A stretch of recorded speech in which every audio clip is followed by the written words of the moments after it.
We are down to only hours until the polls open on both sides of the state line. Looks like we're 17 hours, 58 minutes and counting. Well, Missourians can start voting at 6 a.m. The start times change county by county for Kansans, so you do want to check with your election office for specifics. And a record 94 million Americans have already cast their ballots. That's according to the U.S. Elections Project. Both President Trump and former VP Joe Biden are working frantically to get their voters to the polls tomorrow. ABC's Faith Abube is in Washington to track it all down. After months of bitter campaigning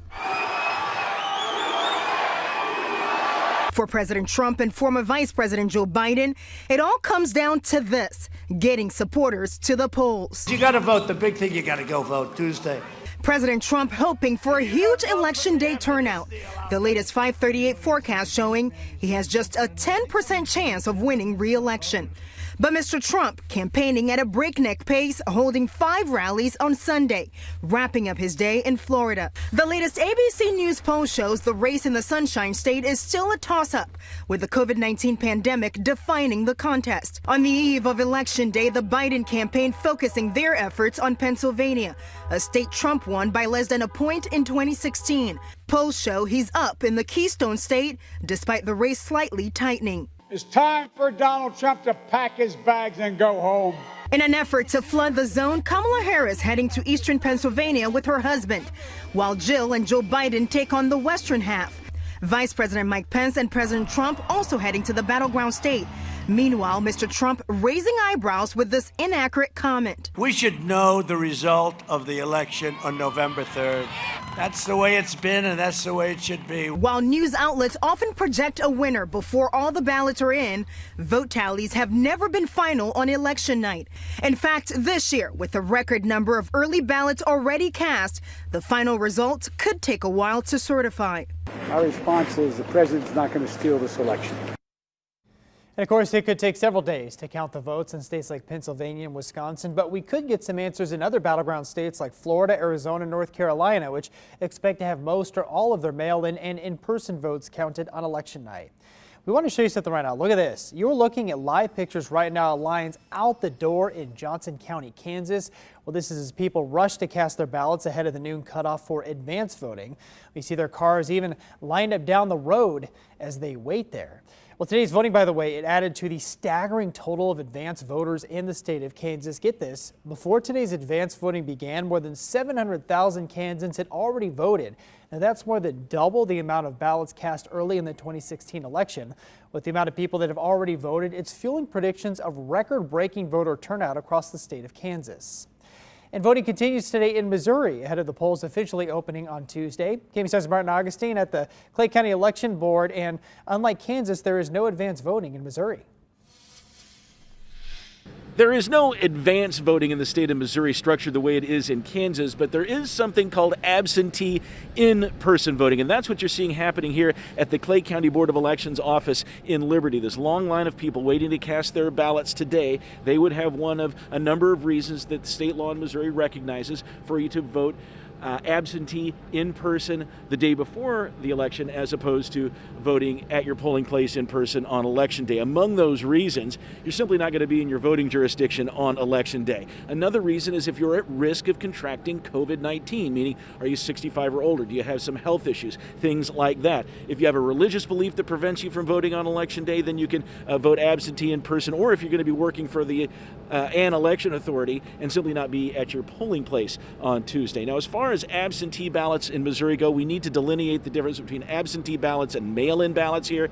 Absentee ballots can be dropped off at your local election office, but if you have a mail-in ballot, Missouri law requires that mail-in ballot arrive at election offices through the mail, and it has to be at the election office by the time polls close tomorrow. That's 7 in the evening. Let's come back out here live to the Clay County Board of Elections office, and you can see this line of people waiting to vote absentee in person. The Missouri Secretary of State's office, we should note, says that there have been 794,000 requests for mail-in ballots, with 723,000 of them already returned. Absentee in-person voting today will close at 5. Reporting from Liberty, Martin Augustine, KBC 9 News. Now, one of the biggest decisions Missouri voters will have to make, of course, is who will be their governor. Democrat State Auditor Nicole Galloway is working to take over for incumbent Governor Mike Parson.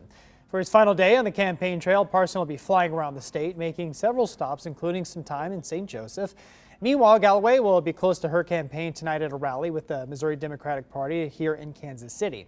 Right now, polling company 538 has the race as a close one, with Parson winning.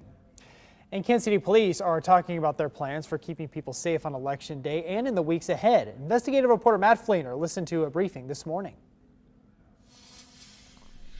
Here at Kansas City Police Headquarters, they are getting ready for Election Day and making sure they're prepared for any possible outcome of the election. Right now, police say there are no credible threats to election security, but police did talk about plans on Election Day and the days beyond. They said nearly every member of the department will be available this week in case there is any sort of issue or any problems that come up. More than anything, having the resources, the manpower, the staffing available should it be needed, I think that's probably the biggest thing. Police won't be on guard at polling places. That's a big problem with election laws, but they will be close by in case they're needed. Matt Fleener, KABC 9 News. And by the way, if you're going to the polls in person tomorrow, doctors with the University of Kansas Health System say you need to be prepared. Masks will be required when you go vote, and hand sanitizer will likely be available. However, with the long lines and crowds of people, doctors recommend you protect your eyes from the virus as well. I think that, and you're covering up your third mucous membrane, which is your eyes, that would probably be the most important part. And you don't need both the face shield and the goggles. No, that you don't need one or the other, really, right? Right. You need the mask, and then either the face shield or the eye protection with the goggles. Doctors point out that you can find eye protection at your local hardware store. Well, a group of Kansas Cityans will be in Arrowhead tomorrow to cast their vote. Remember, this is only for voters who live in the Jackson County part of Kansas City, Missouri. Voting will take place on the Community America Club level of the stadium. Masks will be required. Everyone who votes will get a special Chiefs branded I voted sticker. The polling locations paid for by donations from the Chiefs, as well as quarterback Patrick Mahomes' 15 in the Mahomes Foundation. And curbside voting will be available tomorrow for voters who live in the Jackson County part of Kansas City, Missouri as well. It'll be set up at Union Station for people with disabilities, COVID-19, or if you have been exposed to the virus. Well, this is important now. You have to call one of the 3 numbers you see listed on your screen before you go. You will be asked to provide your name, your address, your date of birth, your phone number, and the last 4 digits of your social security number. If you have a physical disability, you may also vote curbside at your home polling place. And I also have more information for you on my KBC Facebook and Twitter pages. And the Missouri Democratic Party is hosting a rally today at 2 with all the candidates who are on tomorrow's ballot. It'll be at the IBEW Local Labor Union on East 103rd Terrace. It's off of 435 near State Line. Well, some of the candidates are going to include State Auditor Nicole Galloway, who will also speak. She's running for governor against Republican Governor Mike Parson. The Missouri Democratic Party says that this is the last chance to hear from all of them in one place before voting, and masks are required. By the way, if you still have questions before you head to the polls tomorrow, we have got you covered. Tonight, make sure to watch our Commitment 2020 local election guide. We'll outline the big races for you and also the issues at 6:30 and 10:35 right after KBC 9 News at 6 and 10.